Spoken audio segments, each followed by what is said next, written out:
The decision wasn't dramatic. No fights, no last-minute panic. Just a simple phone call from the city. The father listened quietly, his face unreadable.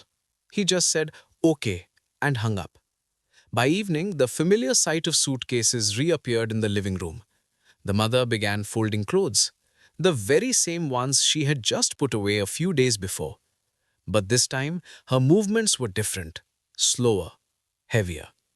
The grandparents, of course, they noticed right away. They always did. But they didn't ask answers. They never pushed for answers. Instead, the grandmother disappeared into the kitchen and started packing snacks for the road. It seemed like keeping her hands busy was her way of coping, easier than confronting the reality of another departure. The father went outside, pacing the driveway, checking the road over and over again, just pretending to be occupied. Suddenly, the house which had felt so warm and expansive felt like it was shrinking, the walls closing in. The kids felt it too, that unspoken tension in the air. The older daughter sat on her bed, her fingers tracing the tiny cracks in the wall, patterns she was just starting to memorize, just starting to see as part of her room. The son stood silently by the door, clutching his phone, but he wasn't scrolling or texting. He was just holding it, a lifeline to a world he was about to be pulled back into. It was the youngest who finally broke the heavy silence. "Are we leaving again?" she asked, her small voice barely a whisper. No one answered her. The silence was the answer. The father looked over at his parents, and in their tired eyes, he saw a lifetime of quiet support. He saw the faces that had always let him go, that had never once tried to hold him back. Even when it was clear, it was breaking their hearts.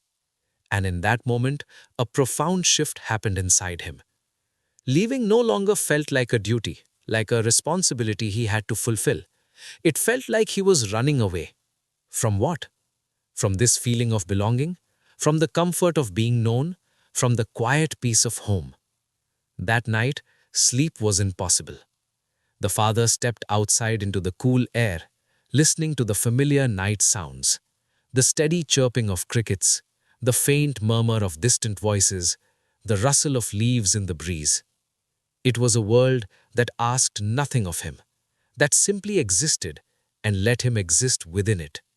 And standing there, under the vast, quiet sky, a truth he had been avoiding for years finally hit him with full force.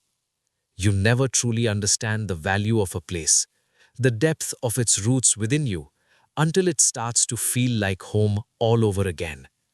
And you learn that some goodbyes are the hardest, not because you're leaving, but because you know, deep down, you're not ready to go. Sometimes life pulls us away, just when our hearts begin to stay. Thanks for watching. If this story resonated with you, please consider subscribing for more.